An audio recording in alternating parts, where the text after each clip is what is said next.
आप सबको संदीप भटनागर का नमस्कार और आशा करते हैं आप सुखी होंगे और स्वस्थ होंगे। और एक विकेट और गिर गया आज। आपने अभी तक न्यूज़ तो सुन ली ही होगी। इसका नाम है अबू कातल और इसको फैजल नदीम भी कहते हैं उर्फ लगा के। और ये नेफ्यू हैं हाफिज सईद के। ये जो अटैक हुआ है जो हमारे एंजल ने किया है ये मंगला बाईपास के पास किया गया है और ये झेलम डिस्ट्रिक्ट में 3 गनमैन आए और हाफिज सईद अपने इन 3-4 लोगों के साथ आर्मी के साथ मीटिंग करने के लिए झेलम गए थे। सबसे बड़ी बात तो यहां पे ये है कि जब हाफिज सईद को 30 साल की जेल हुई है तो वो बाहर कैसे था। वो मरा या नहीं मरा ये तो सेकंड बात है, लेकिन पहले यह है कि वो गया कैसे। चलिए भैया पाकिस्तान है, यहां पे तो कुछ भी हो सकता है। कभी वो अपने घर में रहता है, कभी उसको जेल में डाल देते हैं, कभी वो पब्लिक में रहता है, कभी किसी के जनाजे में जाता है। तो भाई साहब वो एक जितना नॉर्मल आदमी का अधिकार है पाकिस्तान में उससे कहीं कहीं कहीं ज्यादा ये हाफिज सईद का है। और एक चीज आपको बताऊं, मैं अभी पढ़ रहा था कि ये लश्कर तैयबा बनी कब, क्यों बनी थी। तो मुझे बहुत आश्चर्य हुआ ये सुन के कि 1987 में लश्कर तैयबा बनी थी बाई 3 इस्लामिक स्कॉलर्स। मेरी बात का ध्यान दीजिएगा दोस्तों, बाई 3 इस्लामिक स्कॉलर्स। उसमें जो मेन थे ये हाफिज सईद थे और इनका जो पार्टनर था वो जफर इकबाल था। और ये दोनों थे रेसिडेंट ऑफ इंजीनियरिंग यूनिवर्सिटी इन लाहौर। वहां पे क्या कर रहे थे भगवान जाने, ये पढ़ाई कर रहे थे या आतंक फैलाने की कोशिश कर रहे थे।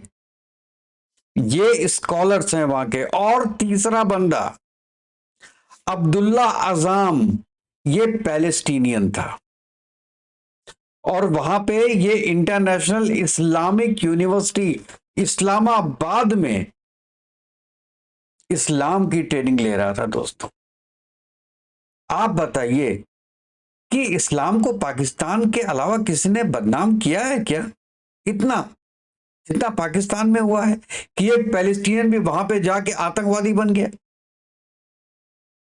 खैर हम फिर उस चीज पे आते हैं कि आज एक और इंडिया का दुश्मन खत्म हुआ और अननोन गनमैन ने एक और कत्ल किया।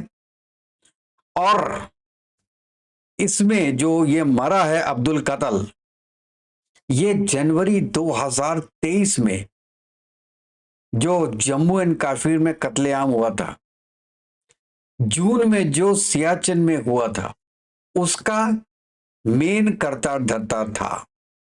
एक्चुअली हाफिज सईद ने ये पूरा जम्मू और कश्मीर का, जम्मू का एरिया बेसिकली ये इसके हवाले कर दिया था कि तुम इसको देखो और आतंक फैलाओ। किसको? अबू कत्ल को। अब इसके मरने से हाफिज सईद तो एक तरीके से उसका सीधा हाथ टूट गया है, अगर हाफिज सईद जिंदा है तो, क्योंकि बहुत खबरें ऐसी आ रही हैं कि वो भी घायल है। कई खबरें आ रही हैं कि वो ठीक है, उसको गोली नहीं लगी है। 2 लोग को जिनको गोली लगी है वो एक अबू कातिल है जिनका हॉस्पिटल में जाके देहांत हुआ, और दूसरा उसका ड्राइवर था या उसका गार्ड था जो कि मरा है। उसके बारे में अभी तक इंफॉर्मेशन नहीं आई है। दोस्तों मैं उस अननोन गनमैन का धन्यवाद करना चाहता हूं कि जो हिंदुस्तान के लिए लड़ रहा है। और जो आप पीछे फोटो देख रहे हैं हाफिज सईद की, उसके अगल बगल दोनों जो है वो मैं अपने साइड से देखता हूं तो राइट हैंड साइड पे जो है वो है अबुल कातिल। उसका जो मर्डर हुआ है आज। और अच्छा, जो लेफ्ट साइड में है उसका भी फरवरी में मर्डर हुआ है, नाम मुझे अभी याद नहीं आ रहा है उसका। तो और एनआईए ने जो एक लिस्ट निकाली थी कि जो भी 2023 जनवरी में पाकिस्तान की तरफ से जो घुसपैठिए आए थे उनको पकड़ा भी गया था, और उनसे जो नाम निकल के आया था वो था अबू कातल का। नाम भी अजीब रखा है ना, कातल। और उससे पहले भी ये लोग बहुत ज्यादा ऑपरेशन कर चुके हैं। लश्कर तैयबा का एक तरीके से ये ऑपरेशन विंग में था बंदा। तो ये बहुत बड़ी बात है, और इन हिंदुस्तान के लिए, मैं तो कहता हूं इवन पाकिस्तान के लिए ये बहुत अच्छी बात है, पूरे वर्ल्ड के लिए अच्छी बात है। अब हाफिज सईद अगर बच गया है तो मैं तो पाकिस्तान गवर्नमेंट से कहता हूं कि आप उसको, आपको मौका मिला उसको मार दो, और कह दो उसी में अननोन गनमैन ने मार दिया, आप भी बचोगे इससे। जो लश्कर तैयबा, जिसको यूएन सिक्योरिटी काउंसिल ने तक ने आतंकवादी घोषित कर रखा है, कम ये पूरी उसकी जो पार्टी है, इस खुद के बंदे को, ये बंदा आपका कितना नुकसान कर रहा है पाकिस्तानियों, ये एक बार सोचिए तो। क्या हेल्प कर रहा है आपकी ये इस्लामिक स्कॉलर? क्या मदरसे के बच्चों को बता रहा है? क्या ऐसे चार लोग मिलके एक पार्टी बना के, एक संगठन बना के, एक मूवमेंट बना के, क्या आप किसी कंट्री की सेना से लड़ लेंगे क्या? इंडिया की सेना से लड़ लेंगे क्या? आपकी पाकिस्तान की सेना तो लड़ नहीं पा रही, आप लड़ लेंगे क्या? कोई भी मूवमेंट पॉलिटिकल होती है तो वो चलती है, लेकिन अगर आपने हथियार उठा लिया, वो भी 10 लोग 100 लोगों ने मिलके, तो वो कभी भी नहीं होती है। आपने सोचा था कि आप इंडिया में आके इंडियन कश्मीर को बरगला के, उनको अपने साथ मिला के, इवन हिंदुस्तान के जो मुसलमान हैं उनको अपने साथ मिला के आप कुछ काम कर सकते हैं, आप आतंक फैला सकते हैं जम्मू एंड कश्मीर में। तो भाइयों, मैं हिंदुस्तान के मुसलमान भाइयों का थैंक्स पे करना चाहता हूं यहां पे, कि जो पाकिस्तान के बहकावे में नहीं आए। आपने एक भी हिंदुस्तानी मुसलमान का नाम नहीं सुना होगा जिसने कश्मीर में जाके पाकिस्तान के कहने पे जिहाद किया हो, एक भी नाम नहीं सुना होगा। हां, कुछ कश्मीर के बाशिंदे जरूर थे जो बहकावे में आ गए पाकिस्तान के और इस नालायक के हाफिज सईद के, ये मैं मानता हूं। लेकिन आज की डेट में अब ये हमले करने बहुत मुश्किल हो जाएंगे हाफिज सईद के लिए, क्योंकि इसका राइट हैंड अबू कातिल मारा गया है। और दूसरा, आप ये देखिए कि पिछले 2 3 4 सालों में अटैक्स बहुत कम हुए हैं।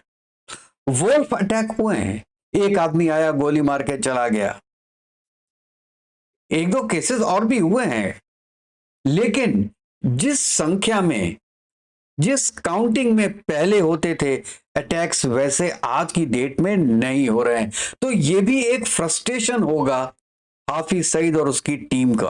हो सकता है कि इसी के बारे में वो झेलम गया हो मीटिंग करने के लिए अपने आकाओं से, और ये तो बात है कि अब वो आर्मी से मीटिंग करने गया था, तो यही मीटिंग करने गया होगा कि अब हमको आगे कैसे बढ़ना है। बलूचिस्तान में जो ट्रेन हादसा हुआ है, जो हाईजैक हुआ है, और आप कह रहे हो कि इसमें इंडिया का हाथ है और रॉ का हाथ है, आप उसके में मैं अलग से वीडियो में बना भी चुका हूं और भी बनाऊंगा एक। तो अब इंडिया को कैसे सबक सिखाया जाए, शायद इसलिए हाफिज सईद अपनी टीम को लेके गए थे। तो भाई साहब, अननोन गनमैन तो कहीं से निकल आता है अंधेरी रातों में। अमिताभ बच्चन की पिक्चर थी ना वो, सुनसान राहों में, कहीं से निकल आते हैं और कहीं पे निकल के मार देते हैं। तो हाफिज सईद साहब, अगर आप बच गए हो तो निकलो मत। अब ये पाकिस्तान आर्मी आपको ठोकेगी। अब घर में बैठो, भजन करो, अल्लाह को याद करो और अपने जो पुराने जो कुकर्म किए हुए हैं आपने, उसकी सजा भुगतो घर में बैठ के। बाहर भुगतोगे, बाहर जाओगे ना तो आपको ऐसी सजा मिलेगी कि आप सजा भुगत भी नहीं पाओगे, क्योंकि आप खत्म हो जाओगे, अगर अभी तक खत्म नहीं हुए हो तो। और गनमैन साहब, भाई ये जो 2-3 लोग बड़े बड़े लोग घूम रहे हैं, इसमें हाफिज सईद मेन है, इनको आपने आज मारने की कोशिश तो की, अगर मर गए तो थैंक यू वेरी मच, अगर नहीं है तो भाई ये काम जल्दी करो। हमारा भी सबर का प्याला भर रहा है अब। ठीक है साहब, तो चलिए, ये बहुत ही अच्छी न्यूज है कि एक इंडिया का नंबर 1 जो दुश्मन था वो शायद मारा गया है, और लेकिन उसके जो राइट हैंड है वो 100% मारा गया है, और ये कंफर्म न्यूज है। तो दोस्तों, आप सबको, पूरे हिंदुस्तान को, जो जो हिंदुस्तान की भलाई चाहता है या जो पीस के साथ है, जो शांति के साथ है, उसके लिए ये बहुत अच्छी न्यूज है, और उसको हमारी बधाई, हमारे चैनल की तरफ से बहुत बहुत बधाई। तो चलो दोस्तों, फिर कल मिलते हैं किसी नए वीडियो के साथ। तब तक के लिए जय हिंद, जय भारत, वंदे मातरम। खुश रहिएगा, स्वस्थ रहिएगा।